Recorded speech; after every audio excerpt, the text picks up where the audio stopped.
है, जहां डेहरी में कार्यपालक पदाधिकारी विमल कुमार की हत्या के बाद आरजेडी कार्यकर्ताओं ने हत्या के खिलाफ विरोध मार्च निकाला है। साथ ही दोषी को फांसी की सजा की मांग की है। वहीं ईओ की पत्नी के विधायक सोनू सिंह पर प्रताड़ना और पैसे मांगने के आरोप की भी जांच की मांग की गई। कार्यकर्ताओं ने अंबेडकर चौक से जुलूस निकाला और अनुमंडल कार्यालय के सामने प्रदर्शन भी किया। इस विरोध मार्च में डेहरी डालमिया नगर परिषद के कई वार्ड पार्षद भी शामिल हुए। सम्राट चौधरी मुर्दाबाद। हम लोग को मांग यही है कि जो हमारे पदाधिकारी सरकारी पदाधिकारी थे और इस सरकार में सरकारी पदाधिकारी सुरक्षित नहीं है, इनकी निर्मम हत्या करवा दिया गया है। जो हमारे पदाधिकारी की पत्नी का बयान है उस पे आज हम लोग इस धरना प्रदर्शन का काम किए हैं कि ताकि उनकी पत्नी को न्याय मिले। इसमें जो भी दोषी हैं उस सारे को जांच करके और इन लोगों को सबको जेल भेजने का काम करें। हम लोग यही कहना चाहेंगे कि जो विमल कुमार जी का मर्डर हुआ है, जो लोग उसमें दोषी हैं उन लोग को जल्द से जल्द उनके ऊपर कार्रवाई किया जाए। हम यही इस तरह से हम लोग ये डिसीजन लेना चाहेंगे कि वैसे व्यक्ति को फांसी दिया जाए, क्योंकि जब से फांसी का इन लोग का सजा नहीं मिलेगा तो यहाँ मर्डर और अत्याचार बढ़ते जाएगा। इसलिए हम लोग चाहेंगे कि उनकी पत्नी को न्याय मिले। ईओ विमल हत्याकांड में एसआईटी का बड़ा खुलासा। एसआईटी की जांच में आरोपी ड्राइवर ने कबूल कर लिया है। छुट्टी और व्यवहार को लेकर ईओ से विवाद था। डेहरी से पटना जाने के दौरान दोनों के बीच बहस भी हुई थी और गुस्से में ड्राइवर ने ईओ पर रॉड से हमला किया। सिर पर वार से ईओ विमल कुमार बेहोश हो गए। बेहोश ईओ विमल कुमार पर गाड़ी भी चढ़ा दी थी। ईओ विमल को सड़क किनारे गड्ढे में फिर फेंक दिया गया। आरोपी ड्राइवर मिथिलेश कुमार गिरफ्तार किया गया है। बारून थाना में इस केस को लेकर एफआईआर दर्ज है और एसआईटी की तरफ से जो जांच पड़ताल की गई है उसमें बड़ा खुलासा हुआ है।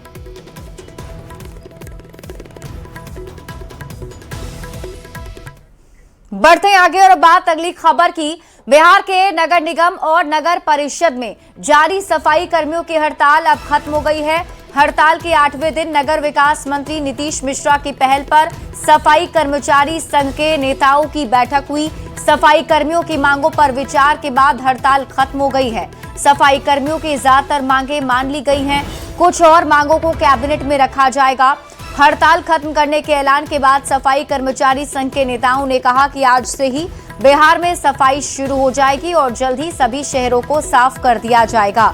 सरकार की ओर से भरोसा दिलाया गया है कि सफाई कर्मियों की मांगों का ध्यान रखा जाएगा। आउटसोर्स पर बहाल कर्मचारियों को छुट्टी से लेकर ग्रेच्युटी और वेतन तक अस्थायी कर्मचारी की तरह दी जाएगी। रिटायरमेंट के बाद की भी सुविधा दी जाएगी। साथ ही पहली बार आउटसोर्स सफाई कर्मचारियों को बोनस देने पर भी सहमति बनी है। अब मंत्री जी साथ में खड़े हैं और जब इन्होंने कहा है कि नगर निकाय में काम करने वाले जो सफाई कर्मी हैं और जो आउटसोर्स कर्मी हैं उन सभी का कल्याण के लिए सरकार वचनबद्ध है। और जो दैनिक के लिए जो इन्होंने अभी एक कदम उठाया है समेकित वेतनमान में उनको कन्वर्ट करके उनको छुट्टी से लेकर ग्रेच्युटी से लेकर के सब सुविधाएं उनको दी जाएंगी as good as permanent. Retire करेंगे उसके बाद उनको रिटायरमेंट नहीं 2 मिनट सुन लीजिए, बात करना है तो पूरा कर लीजिए। आउटसोर्स कर्मियों के बारे में एक अद्भुत निर्णय है कि उनको उनका वेतन उनके अकाउंट में जाएगा।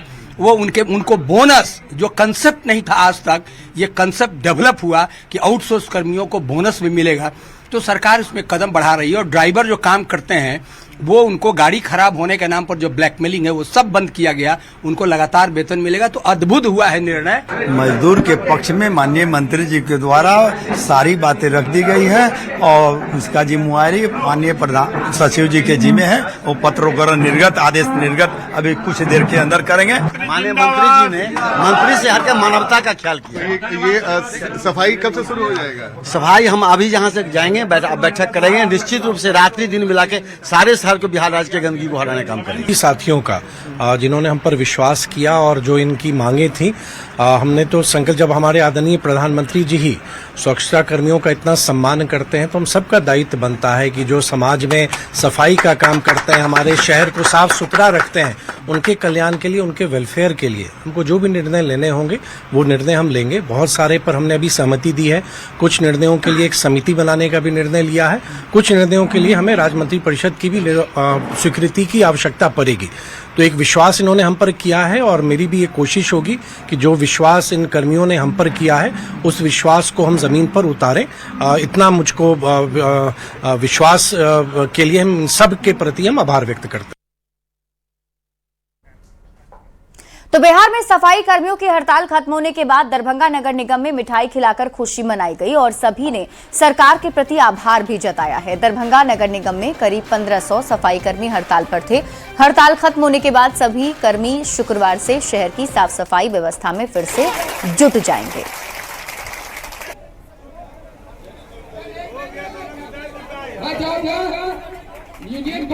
ये जो आज फैसला हुआ, ये ऐतिहासिक फैसला है और सही में ये जितने भी सफाई कर्मी हैं उनकी ये शानदार जीत है। उन्होंने ये साबित कर दिया। आज एक लाइन कहा जाता था, कौन कहता है आसमां में सुराख नहीं हो सकता, जरा तबीयत से पत्थर तो उछालो यारो। जो सफाई कर्मी अपनी मांग पा रहे थे वो बिल्कुल जायज था, क्योंकि उनकी मांग कहीं से नाजायज नहीं थी और इसको बहुत पहले हो जाना चाहिए था। तो बिहार में सफाई कर्मियों की पिछले 8 दिनों से चल रही हड़ताल अब खत्म हो चुकी है, लेकिन इस एक सप्ताह से जारी हड़ताल के चलते पूर्णिया शहर में जगह जगह कूड़े का अंबार लग गया है। सभी मुख्य सड़कों से लेकर बाजार और मोहल्ले में कचरे का अंबार लगा हुआ है, जिससे लोगों को काफी परेशानी का सामना भी करना पड़ रहा है। बाढ़ की स्थिति आपको मैं इनवाइट करता हूं, आप जरा सा मधुबनी से पश्चिम हम लोगों का एरिया, हम तो पूरे नगर निगम की बात नहीं करेंगे, न हम मेयर है न उपमेयर, एक वार्ड का प्रतिनिधित्व करते हैं। तो ऐसी स्थिति में आप आइए, देखिए शहर की क्या स्थिति है, वार्ड की क्या स्थिति है, उस पे सोचने के लिए कोई जो कि गली गली कचरा का अंबार लग चुका है, इसके बारे में भी बोलना चाहिए। शराब तस्करों पर नकेल कसने को लेकर उत्पाद विभाग की लगातार कार्रवाई जारी है। पिछले दिनों भारी मात्रा में विदेशी शराब जब्त किया गया था, जिसे आज विनिष्ट किया गया है। डीएमसीओ की मौजूदगी में 10,500 लीटर से ज्यादा विदेशी शराब विनिष्ट किया गया, जिसकी कीमत 1 करोड़ से अधिक बताई जा रही है। डीएम अंशुल अग्रवाल ने बताया है कि आगे भी सख्ती बरतते हुए शराब माफिया पर नकेल कसने के साथ ही माफियाओं के खिलाफ कानूनी कार्रवाई जारी रहेगी। बिल्कुल, देखिए, बांका जिला प्रशासन और मद्य निषेध निबंधन एवं उत्पाद विभाग की जो हमारी पूरी टीम है, लगातार शराब तस्करों के विरुद्ध छापेमारी अभियान चलाया जा रहा है। जो हमारी 3 बॉर्डर चेक पोस्ट बांका जिले में अवस्थित है, उन पर भी 24 घंटे निरंतर निगरानी रखी जा रही। उसी में एक विगत दिनों में हम लोगों ने देखा था, एक अच्छी उपलब्धि हम लोगों को मिली थी। एक बार 3,500 लीटर की विदेशी शराब और उसके 2-3 दिन बाद 2800 लीटर विदेशी शराब जब्त की गई थी। आज जो आप लोग देख रहे हैं, मजिस्ट्रेट की उपस्थिति में संपूर्ण प्रक्रिया की वीडियोग्राफी करवाते हुए लगभग 10,500 लीटर शराब का विनिष्टीकरण राज्य सरकार के दिशा निर्देश के आलोक में किया गया है। राजधानी पटना में नकली सामान के बड़े नेटवर्क का खुलासा हुआ है। गांधी मैदान थाना पुलिस ने छापेमारी कर लाखों रुपए के डुप्लीकेट कॉस्मेटिक्स और दवाइयां बरामद की हैं। इसलिए हो जाइए सावधान, क्योंकि ये सीधे आपसे जुड़ा हुआ है। ये रिपोर्ट देखिए। ब्रांडेड के नाम पर धोखा,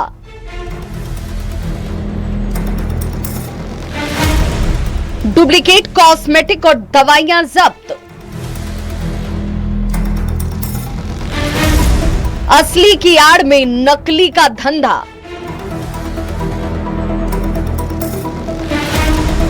सस्ते के चक्कर में सेहत से खिलवाड़।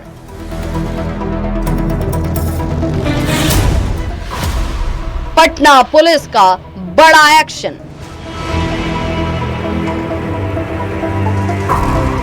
राजधानी पटना गांधी मैदान थाना क्षेत्र के बिलवरगंज लोदीपुर का इलाका, पुलिस की मौजूदगी, जहां ब्रांड प्रोटेक्शन प्राइवेट लिमिटेड की सूचना के आधार पर एक बड़ी कार्रवाई हुई। किराए के एक मकान में छापेमारी के दौरान लाखों रुपए के नकली उत्पाद बरामद किए गए। इनमें तेल, शैम्पू, अलग अलग कंपनियों के कॉस्मेटिक्स, कफ सिरप जैसी दवाइयां शामिल थी। हम लोगों को जो है कि गुप्त सूचना के आधार पर यह पता चला था कि लोधीपुर बेलवरगंज गली में जो है रिंकू कुमार के मकान में हमारे क्लाइंट्स कंपनी है, ये सब का नकली प्रोडक्ट कॉस्मेटिक सामान जो है अवैध रूप से निर्माण कर मार्केट में सप्लाई किया जा रहा है। पुलिस की शुरुआती जांच में सामने आया कि इन ठिकानों से करीब 6 महीने से नकली सामान तैयार कर उनकी पैकिंग और सप्लाई की जा रही थी। अब पुलिस ये पता लगाने में जुटी है कि ये फर्जी सामान किन किन जिलों में और बाजारों तक पहुंचाए जा रहे थे। इस नेटवर्क में कौन कौन लोग शामिल हैं।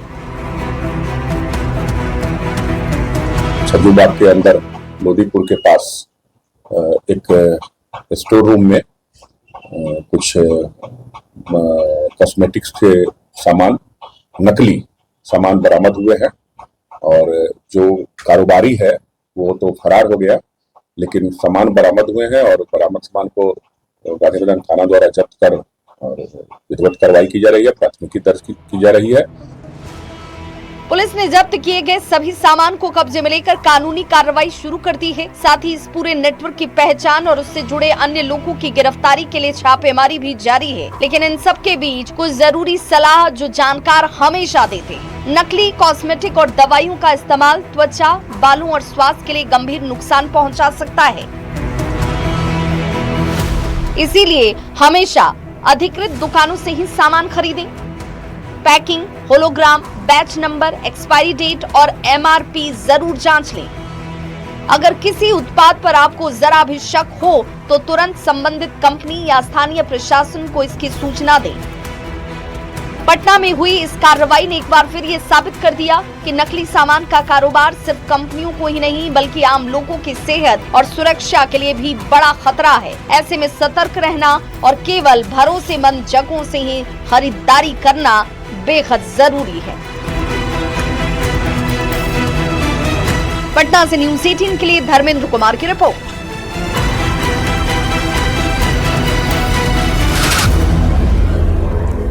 बढ़ेंगे आगे और बात अगली खबर की। नालंदा में दीपनगर थाना क्षेत्र के देवी सराय में करीब 1.5 करोड़ की डकैती मामले का पुलिस ने खुलासा कर दिया है।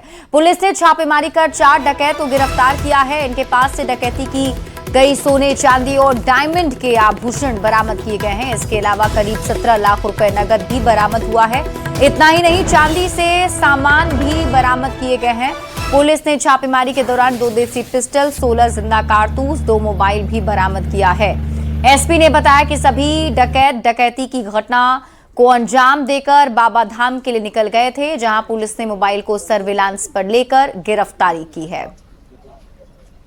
72 घंटे में हमारी पूरी टीम ने मेहनत करते हुए और सारे तकनीकी और मानवीय बिंदुओं पे जो अनुसंधान हुआ और जो इंटेलिजेंस गैदर हुआ, उसके आधार पे इस घटना का उद्भेदन हम लोगों ने किया है, जिसमें 4 प्रमुख जो है अपराधी उसमें अरेस्ट हुए हैं। मेहनत करते हुए जितना सामान जो डकैती किया गया था उसमें सोना और चांदी और डायमंड के सारे आभूषण बरामद कर लिए गए हैं। कुछ 1-2 कंगन है जो अभी उसमें एक घड़ी और 1-2 कंगन है जो बाकी है, उसको हम लोग बरामद कर लेंगे। चांदी जो है वो पूरी बरामद हम लोगों ने कर ली गई है। तकरीबन 7 किलो के लगभग बताया था, वो हम लोगों ने जो है मतलब जो है चांदी बरामद हम लोगों ने कर ली है। बड़ी खबर बगहा से है, जहां हत्या के प्रयास मामले में सिविल कोर्ट ने पिता पुत्र को आजीवन कारावास की सजा सुनाई है। मामला 10 साल पुराना है, जब चौतरवा थाना क्षेत्र में मामूली विवाद में एक व्यक्ति की हत्या का प्रयास किया गया था, जिसमें जिला जज चतुर्थ मानवेंद्र मिश्र की कोर्ट ने प्रमोद प्रसाद और उसके बेटे बिल्लू प्रसाद को दोषी ठहराया है। कोर्ट ने दोनों को उम्र कैद की सजा के साथ ही 1-1 लाख रुपए का जुर्माना भी लगाया है। तो बड़ी खबर आपको बता रहे हैं बगहा से, जहां पिता पुत्र को उम्र कैद की सजा सुनाई गई है। इसके साथ ही दोनों पर 1-1 लाख रुपए का जुर्माना भी लगाया गया है। दरअसल ये मामला हत्या के प्रयास से जुड़ा हुआ बताया जा रहा है। 10 साल पुराने मामले में पिता और पुत्र दोनों को सजा सुनाई गई है। जिला जज ने दोनों को उम्र कैद की सजा सुनाई और 1-1 लाख रुपए का जुर्माना भी लगाया है। जानकारी के मुताबिक ये पूरा मामला 10 साल पुराना है, जब एक मामूली विवाद में हत्या का प्रयास करने पर दोनों दोषी पाए गए और पिता और पुत्र को उम्र कैद की सजा सुनाई गई है। 1-1 लाख रुपए का जुर्माना भी लगाया गया है। जानकारी के मुताबिक ये पूरा मामला 10 साल पुराना है। 116 सत्रबाद संख्या 334/19 में श्री मानवेंद्र मिश्रा जी के न्यायालय द्वारा प्रमोद गुप्ता बिल्लू उर्फ राहुल कुमार को 307 में आजीवन कारावास की सज़ा दी गई है और 1-1 लाख रुपया का अर्थदंड दिया गया है। 27 आर्म्स एक्ट में प्रमोद गुप्ता को 3 वर्ष की सज़ा दी गई है, अर्थदंड 10,000 रुपया। मंत्री दीपक प्रकाश आज शपथ लेंगे, एमएलसी पद की शपथ लेंगे दीपक प्रकाश। बड़ी खबर आपको पटना से बता रहे हैं, शाम 5 बजे का वक्त बताया जा रहा है शपथ ग्रहण समारोह का। दीपक प्रकाश को राज्यपाल ने मनोनीत किया है और पंचायती राज विभाग के मंत्री हैं दीपक प्रकाश। देवेश कुमार के इस्तीफे के बाद ये सीट खाली हुई और इसी सीट से दीपक प्रकाश मनोनीत किए गए हैं और आज शाम 5 बजे शपथ ग्रहण दीपक प्रकाश करने वाले हैं।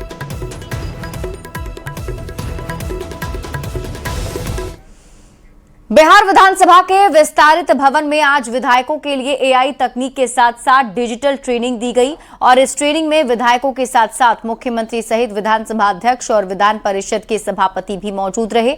ट्रेनिंग के दौरान विधायकों को मुख्यमंत्री ने क्षेत्रीय विकास को लेकर एक ऐप भी जारी किया। इस मौके पर सीएम ने एआई तकनीक के साथ साथ डिजिटल तकनीक का महत्व बताया। वहीं मुख्यमंत्री ने विधायकों को एआई के फायदे के बारे में बताया और विधायकों से विधायक फंड को भी एआई तकनीक से जोड़ने की अपील की।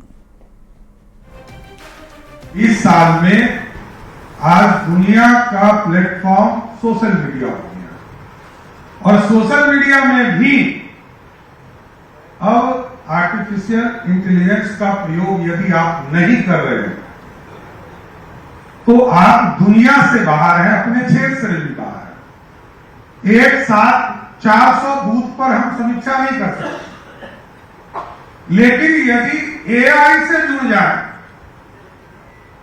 तो 5 मिनट में पता चलेगा कि फलाना पंचायत में फलाना बूथ नंबर पर जनता को क्या कष्ट हो रहा है, वहां क्या दिक्कत आ रही है। मैंने सिर्फ भवन निर्माण विभाग में कहा कि आप एआई का टेक्नोलॉजी प्रयोग करके जितने एस्टीमेट बने हैं उससे समीक्षा करके ही आप लाएं। आपको जानकर खुशी होगी, सिर्फ एक डिपार्टमेंट, यहां लेसी जी बैठी है टेक्नोलॉजी के बारे में, ये डिपार्टमेंट में मात्र एक डिपार्टमेंट की बात नहीं कर रहा हूं। एआई ने जब चेक किया तो किसी में 5%, किसी में 6%, किसी में 7% हमारा पैसा बचना शुरू हो गया। एआई के इस युग में टेक्नोलॉजी की महत्ता बढ़ती जा रही है, तो चाहे वो शिक्षा हो, स्वास्थ्य हो, रोजगार हो, उद्योग हो, आपका ग्रामीण विकास हो, हर विभाग की योजनाओं को हम जनता तक पहुंचाने में एआई से मदद मिलेगी। हमारे जो जनप्रतिनिधि हैं वो जितना ही टेक्नोलॉजी में निपुण होंगे, सक्षम होंगे, हम उन्हें उतना ही बेहतर समृद्ध बिहार और विकसित बिहार बनाने की कल्पना कर सकेंगे। बिहार में उद्योगों का जाल बिछाने और विकास की रफ्तार को तेज करने के लिए आज सरकार ने एक बड़ा कदम उठाया है। उद्योग विभाग के साथ कई कंपनियों ने एमओयू किया है। मुख्यमंत्री सम्राट चौधरी की मौजूदगी में उद्योग विभाग के साथ कंपनियों ने एमओयू किया। इसके तहत गयाजी में बड़ा स्टील प्लांट लगाया जाएगा। बिहार के लिए ये परियोजना बेहद खास मानी जा रही है। इस एमओयू के बाद निवेश से न सिर्फ उद्योगों का विकास होगा बल्कि रोजगार के भी नए अवसर खुलेंगे।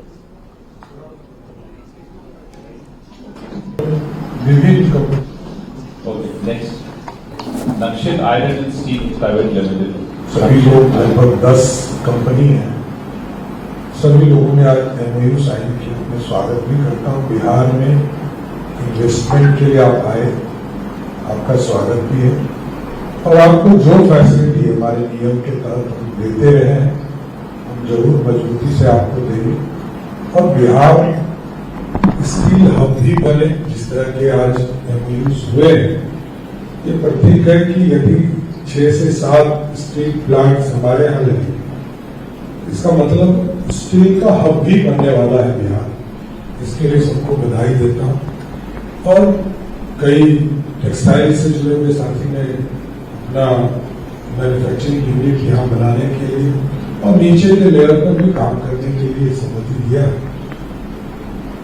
स्वाभाविक है कि टेक्सटाइल के सेक्टर में सबसे ज्यादा आपको मजदूर मिलेंगे जो बिहार से हो, इसलिए आपको भी लाभ मिलेगा और यहाँ कम रेट पर भी बिहार के लोग काम करना चाहेंगे आपके फैक्ट्रीज में। और इस बीच रुक कर लेते हैं इस वक्त की बड़ी खबर की ओर। पटना से बड़ी खबर मिल रही है। स्वास्थ्य मंत्री निशांत कुमार IGIMS पहुंचे हैं।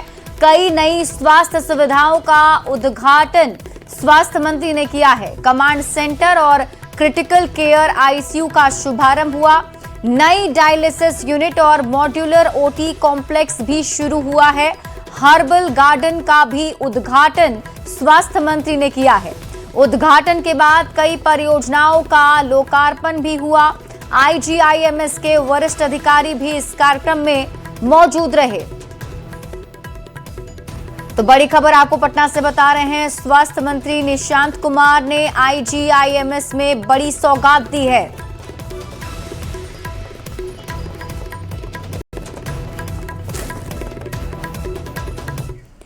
नेपाल में लगातार हो रही बारिश का असर अब बिहार में भी दिखने लगा है। बगहा में गंडक नदी का बढ़ता जलस्तर नदी किनारे बसे गांवों के लिए खतरे की घंटी बन रहा है। कई गांवों में बाढ़ का पानी घुस चुका है और लोग घर छोड़कर सुरक्षित ठिकानों की तलाश में जुट गए हैं। देखिए, बाढ़ और उफनती नदियों के बीच लोगों की जिंदगी किस तरह दांव पर लगी है।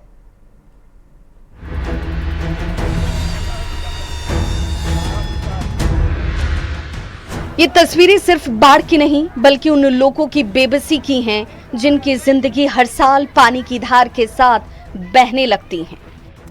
बगहा में गंडक नदी का बढ़ता जलस्तर अब गांव की चौखट तक पहुंच चुका है।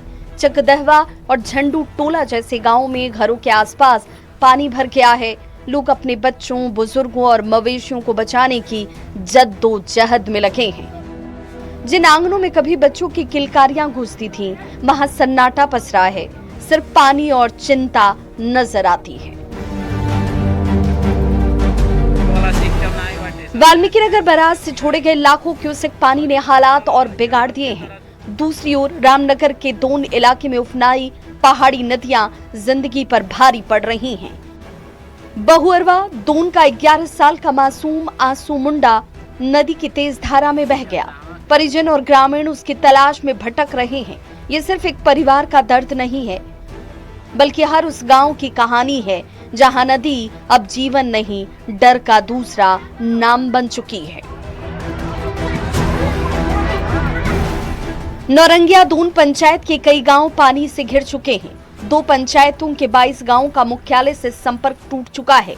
मजबूरी ऐसी कि लोग अपनी जान हथेली पर रखकर उफनती नदी को पार कर रहे हैं। हर कदम पर मौत का खतरा है, लेकिन जिंदगी की जरूरतें उन्हें रुकने नहीं देती। बगहा से सामने आई ये तस्वीरें सिर्फ बाढ़ का मंजर नहीं दिखाती, ये उन परिवारों की पीड़ा बयां करती हैं जिनकी हर बरसात एक नई परीक्षा बन जाती है। फिलहाल सबकी निगाहें इस बात पर टिकी हैं कि राहत और बचाव की मदद आखिर कब तक इन गांवों तक पूरी तरह से पहुंचती है।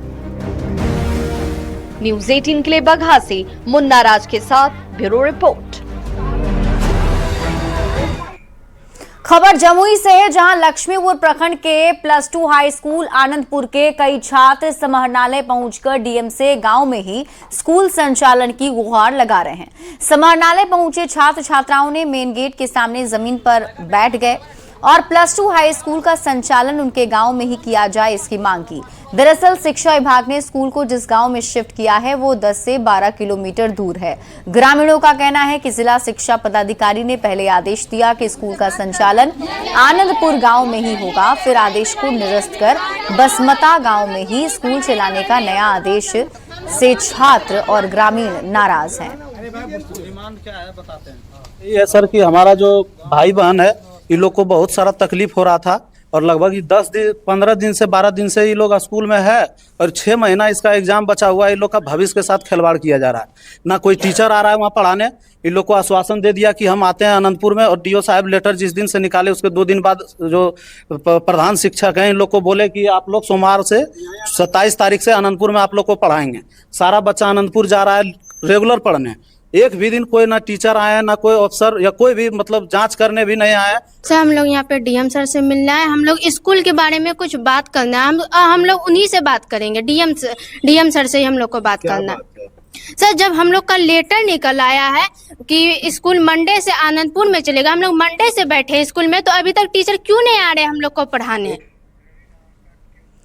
और रुक कर लेते हैं इस वक्त की बड़ी खबर की ओर। बड़ी खबर आपको बताते हैं, बंटी यादव हत्याकांड में बड़ी सफलता। मुख्य आरोपी सोनू ने कोर्ट में सरेंडर कर दिया है।